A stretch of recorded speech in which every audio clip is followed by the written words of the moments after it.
दोस्तों, हमारे हिंदू परंपरा में शिवरात्रि का बहुत महत्व है और ये पर्व सावन मास के कृष्ण पक्ष की चतुर्दशी को मनाया जाता है।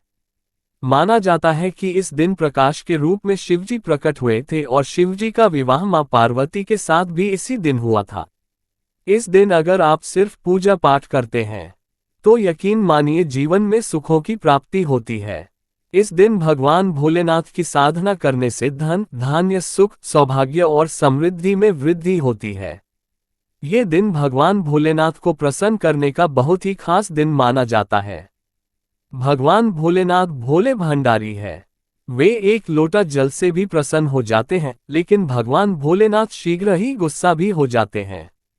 जहां भगवान भोलेनाथ को कुछ चीजें प्रिय है तो वहीं कुछ चीजें अप्रिय भी हैं। कुछ चीजें ऐसी हैं जिनका भगवान भोलेनाथ की पूजा में अगर इस्तेमाल ना किया जाए तो भगवान भोलेनाथ का पूजन अधूरा रहता है। वहीं कुछ चीजें ऐसी भी होती हैं जो अगर अनजाने में आप भगवान भोलेनाथ को अर्पित कर देंगे तो उससे भगवान भोलेनाथ आपसे रुष्ट हो जाएंगे। इसलिए भगवान भोलेनाथ की पूजा करते समय कुछ बातों का विशेष ध्यान रखना चाहिए। आज की इस वीडियो में हम आपको बताएंगे कि सावन शिवरात्रि के पावन पर्व पर क्या करें, क्या ना करें। सावन शिवरात्रि पर क्या नहीं खाना चाहिए और क्या खाने से व्रत का पूर्ण फल मिलता है। कौन सी ऐसी वस्तुएं हैं जो भगवान भोलेनाथ को अति प्रिय है और कौन सी ऐसी वस्तुएं हैं जो भगवान भोलेनाथ को बिल्कुल भी प्रिय नहीं है। कौन सी वस्तुएं हैं जो भगवान भोलेनाथ को भूल से भी अर्पित नहीं करनी चाहिए। लेकिन दोस्तों, उससे पहले आपसे रिक्वेस्ट करते हैं कि वीडियो को लाइक जरूर करिएगा, दोस्तों को शेयर कर दीजिएगा और अगर आपने अभी तक चैनल को सब्सक्राइब नहीं किया है तो चैनल को सब्सक्राइब करके बेल आइकॉन जरूर दबाइएगा।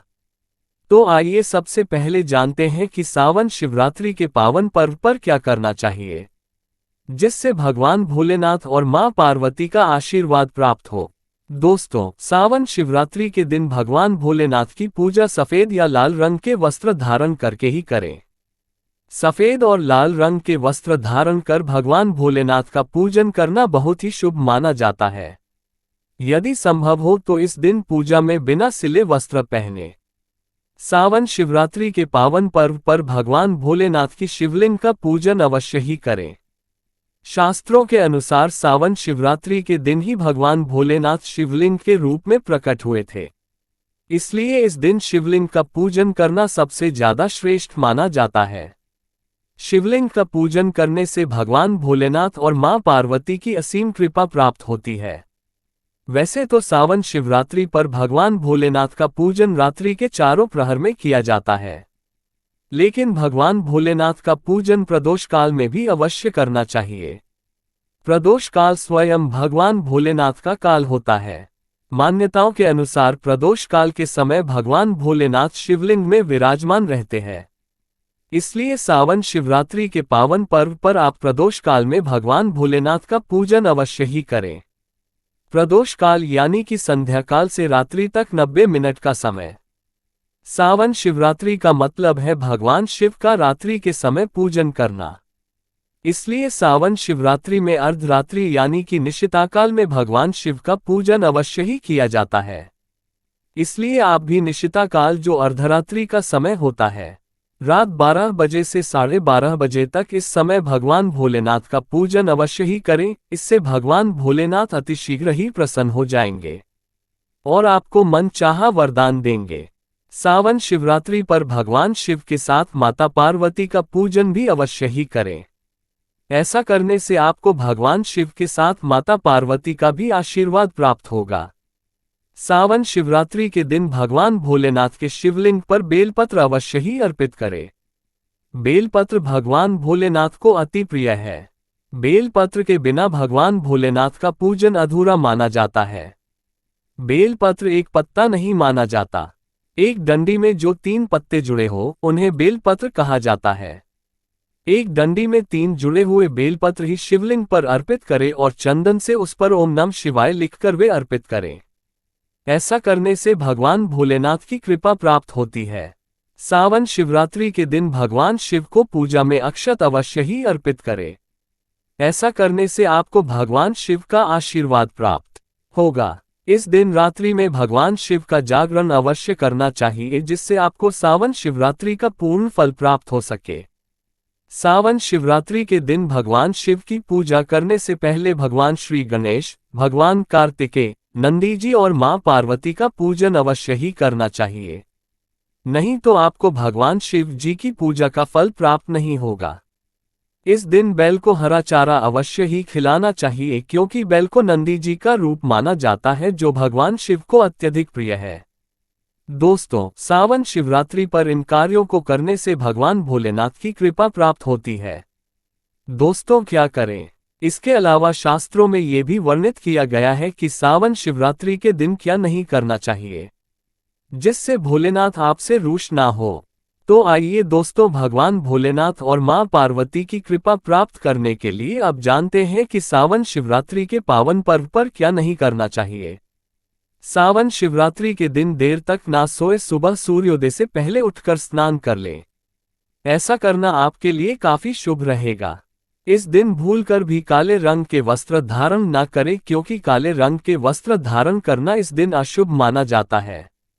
सावन शिवरात्रि के दिन शिवलिंग पर चढ़ाई गई चीजों को बिल्कुल भी ग्रहण न करें, क्योंकि शिवलिंग पर चढ़ाई गई चीजों को ग्रहण करना अशुभ माना जाता है।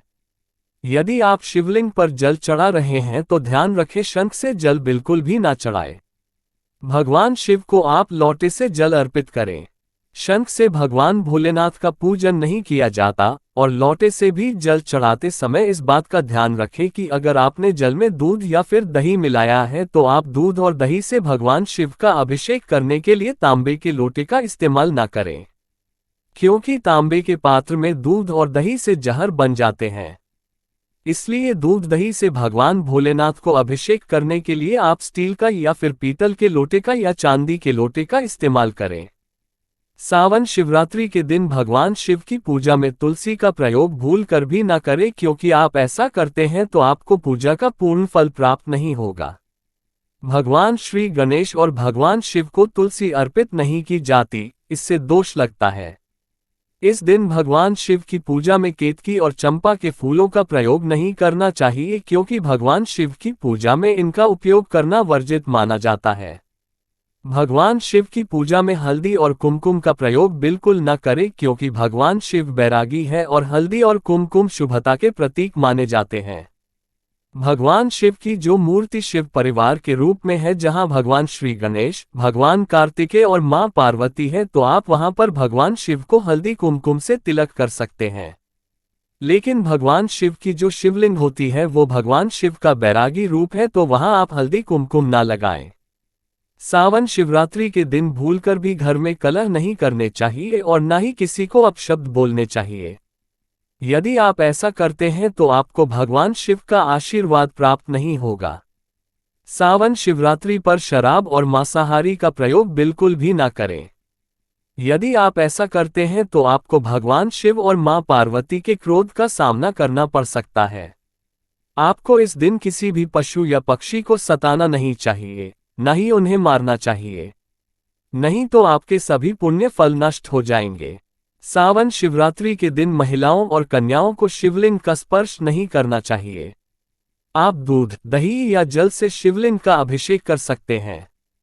आप बेलपत्र भी चढ़ा सकते हैं, पूजन भी कर सकते हैं, लेकिन शिवलिंग का स्पर्श न करें। शिवलिंग की सदैव आदि परिक्रमा की जाती है, इस बात का विशेष ध्यान रखें। दोस्तों, सावन शिवरात्रि के पावन पर्व पर भगवान भोलेनाथ और मां पार्वती की कृपा प्राप्त करने के लिए इन सभी बातों का विशेष ध्यान रखें, जिससे आपको पूजा का पूर्ण फल प्राप्त हो और भगवान शिव और मां पार्वती की आपको कृपा मिल सके। बहुत सारी चीजें इस दिन के व्रत में ऐसी होती है जो आपको नहीं खानी चाहिए, और एक चीज ऐसी है जो शिवरात्रि के दिन जरूर खानी चाहिए, ताकि आपको इस व्रत का संपूर्ण फल मिले। सावन शिवरात्रि के दिन बहुत सारे लोग व्रत रखते हैं। एक वेला उपवास रखकर बहुत सारे लोग सात्विक भोजन करते हैं। सावन शिवरात्रि का व्रत अगर आप रखते हैं तो ध्यान रखें शरीर में पानी की कमी ना हो। इसके लिए अनार या संतरे के जूस का सेवन कर सकते हैं, लेकिन एक का यानी कि गन्ने का जूस मत पीजिएगा। सावन शिवरात्रि के दिन फलाहार में सेब, संतरा, पपीता, केला, खीरा वगैरह खा सकते हैं। इस दिन नमक नहीं खाना चाहिए। बहुत से लोग सेंधा नमक का खाना खाते हैं तो आप वो खा सकते हैं, कोई दिक्कत नहीं है, लेकिन सफ़ेद नमक को मत खाएगा।